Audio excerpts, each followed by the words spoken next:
ಬಗೆದಷ್ಟು ಬಯಲಿಗೆ ಬರ್ತಾ ಇದೆ ಕಮಲಾಕರ್ ಭಟ್ ಪುರಾಣ. ಜ್ಯೋತಿಷ್ಯ ಬಿಸ್ನೆಸ್ ಡಲ್ ಹಿನ್ನೆಲೆಯಲ್ಲಿ ಖತರ್ನಾಕ್ ಪ್ಲಾನ್ ಅನ್ನ ಈತ ಮಾಡ್ಕೊಂಡಿದ್ದಂತೆ. ತನ್ನದೇ ಒಂದು ಮಠ ಕಟ್ಟೋದಕ್ಕೆ ಮುಂದಾಗಿದ್ದ ಕಮಲಾಕರ್ ಭಟ್ ಆ ತಯಾರಿಯನ್ನು ಕೂಡ ಈತ ಮಾಡ್ಕೊಳ್ತಾ ಇದ್ದ. ಮಠ ಕಟ್ಟಬೇಕು ಅಂತಾನೆ 10 ಎಕರೆ ಜಮೀನನ್ನ ಖರೀದಿ ಮಾಡಿದ್ದ ಭಟ್ಟ. ಶಿವಮೊಗ್ಗದ ಮುದವಾಲದಲ್ಲಿ ಜಮೀನ್ ಖರೀದಿಯನ್ನ ಮಾಡಿಟ್ಕೊಂಡಿದ್ದ. 4 ಕೋಟಿ ಹಣ ಕೊಟ್ಟು 10 ಎಕರೆ ಜಮೀನನ್ನ ಖರೀದಿ ಮಾಡಿ ಇಟ್ಕೊಂಡಿದ್ದ ಕಮಲಾಕರ್ ಭಟ್. ಇದರಲ್ಲಿ ಗೋಶಾಲೆ, ಮಠ ಮತ್ತೆ ದೇವಸ್ಥಾನ ಕಟ್ಟಬೇಕು ಅಂತ ಹೇಳಿ ಪ್ಲಾನ್ ಅನ್ನ ಮಾಡ್ಕೊಂಡಿದ್ದಂತೆ. ಈ ಗೋಶಾಲೆ ಇದೆ, ಕೇವಲ ಅಲ್ಲಿ 5 ರಿಂದ 6 ಗೋವುಗಳಿದೆ. ಗೋಶಾಲೆ ಹೆಸರಲ್ಲಿ ಹೋಮ ಕೂಡ ನಡೆಸ್ತಾ ಇದ್ದ ಈ ಕಮಲಾಕರ್ ಭಟ್. 10 ಎಕರೆ ಜಾಗದಲ್ಲಿ ಫ್ಯೂಚರ್ ಅಲ್ಲಿ ಒಂದು ದೊಡ್ಡ ಮಠ ಕಟ್ಟಬೇಕು, ದೇವಸ್ಥಾನ ಕಟ್ಟಬೇಕು ಅಂತೆಲ್ಲ ಈತ ಪ್ಲಾನ್ ಅನ್ನ ಮಾಡಿಕೊಂಡೆ ಈ ಜಾಗವನ್ನ ಖರೀದಿ ಮಾಡಿದ್ದು. ಶಿವಮೊಗ್ಗದ ಹತ್ರ 4 ಕೋಟಿ ಹಣ ಕೊಟ್ಟು ಇದನ್ನು ಖರೀದಿ ಮಾಡಿದ. ಸದ್ಯ ಗೋಶಾಲೆ ಇದೆ, 5 ರಿಂದ 6 ಹಸುಗಳಲ್ಲಿ ಇದಾವೆ.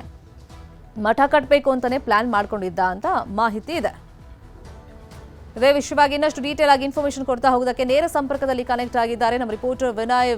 ಕೊಲೆ ಕೇಸ್ ಆದ್ಮೇಲೆ ಒಂದೊಂದೇ ರಹಸ್ಯಗಳು ಬಯಲಿಗೆ ಬರ್ತಾ ಇದೆ. ಈ ಮಠ ಕಟ್ಟೋ ಪ್ಲಾನ್ ಏನಿದು? ಹೌದು ಶರ್ಮಿತಾ, ಏನು ವಸಂತ್ ನಾಯ್ಕ್, ಸಿದ್ದಾಪುರದ ವಸಂತ್ ನಾಯ್ಕ್ ಕೊಲೆ ಪ್ರಕರಣ ಬೆನ್ನಲ್ಲೇ ಈಗ ಏನು ಕಮಲಾಕರ್ ಭಟ್ ಹಾಗೂ ಸುಚಿತ್ರ ಅವರ ಬಣ್ಣ ಒಂದೊಂದಾಗಿ ಹೊರ ಬರ್ತಾ ಇದೆ.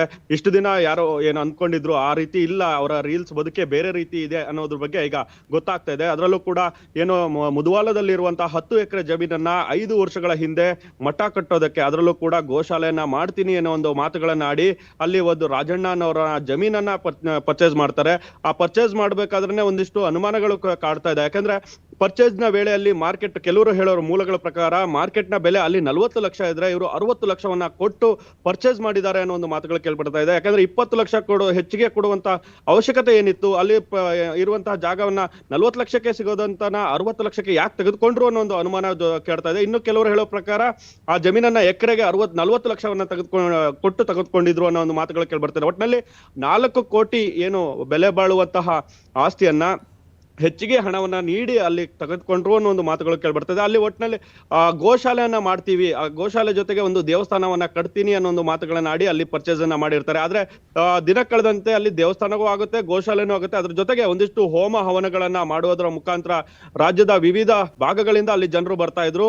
ಅಲ್ಲಿದ್ದಂತ ಜನರಿಗೂ ಕೂಡ ಇದು ಏನ್ ನಡೀತಾ ಇದೆ ಅನ್ನೋ ಒಂದು ಮಾತುಗಳು ಅಂದ್ರೆ ಅರ್ಥ ಆಗ್ತಾ ಇರ್ಲಿಲ್ಲ. ಇಲ್ಲಿ ಗೋಶಾಲೆ ಮಾಡ್ತೀವಿ ಅಂತ ತೆಗೆದುಕೊಂಡ ಜಾಗದಲ್ಲಿ ಹೋಮ ಹವನಗಳು ಯಾಕೆ ಮಾಡ್ತಾ ಇದ್ದಾರೆ? ಕೇರಳದಿಂದ ಬಂದಂತಹ ಈತ ಏನೋ ಪ್ರಯತ್ನವನ್ನ ಮಾಡ್ತಾ ಇದ್ದಾರೆ ಅನ್ನೋ ಒಂದು ಅನುಮಾನ ಕೂಡ ಅಲ್ಲಿ ವ್ಯಕ್ತ ಆಗ್ತಿತ್ತು. ಅದಕ್ಕೆ ಈಗ ತೀವ್ರ ವಿರೋಧವನ್ನು ಕೂಡ ವ್ಯಕ್ತಪಡಿಸ್ತಾರೆ ಅಲ್ಲಿ ಸ್ಥಳೀಯರು.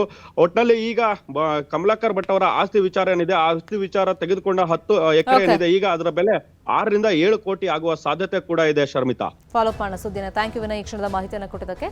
ಇದೀಗ 3 ಮಹಾಸುದ್ದಿಯಲ್ಲಿ ಪ್ರಮುಖ, ಅದಕ್ಕೂ ಮುಂಚೆ ಸಿದ್ದಾಪುರ ವಸಂತ್ ನಾಯ್ಕ್ ಕೊಲೆ ಪ್ರಕರಣದಲ್ಲಿ ಕಮಲಾಕರ್ ಭಟ್, ಸುಚಿತ್ರ ಇವತ್ತು ಕೋರ್ಟ್ಗೆ ಹಾಜರಾಗ್ತಾರೆ. ಸಿದ್ದಾಪುರ ಕೋರ್ಟ್ಗೆ ಇವತ್ತು 8 ಆರೋಪಿಗಳನ್ನ ಹಾಜರುಪಡಿಸಲಾಗುತ್ತೆ.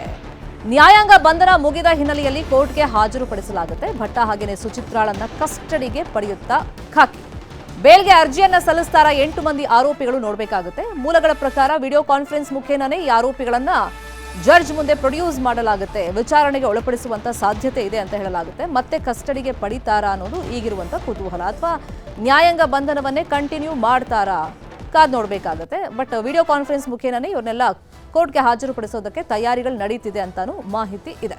ಸಿದ್ದಾಪುರ ವಸಂತ್ ನಾಯ್ಕ್ ಕೊಲೆ ಪ್ರಕರಣದಲ್ಲಿ ಈಗ ಅಂಧರ ಆಗಿದ್ದಾರೆ. ಪ್ರಮುಖವಾಗಿ ಇಲ್ಲಿ ಆರೋಪಿಗಳಿರೋದು ಸುಚಿತ್ರಾ ಮತ್ತೆ ಕಮಲಾಕರ್ ಭಟ್. ಇವರು ಹೇಳದಂತೆ ಸುಪಾರಿ ಕೊಟ್ಟಿರುವಂತೆ ಇತರೆ ಆರೋಪಿಗಳು ಇದರಲ್ಲಿ ಕೈ ಜೋಡಿಸಿದ್ದಾರೆ ಅಂತಲೂ ಮಾಹಿತಿ ಇದೆ.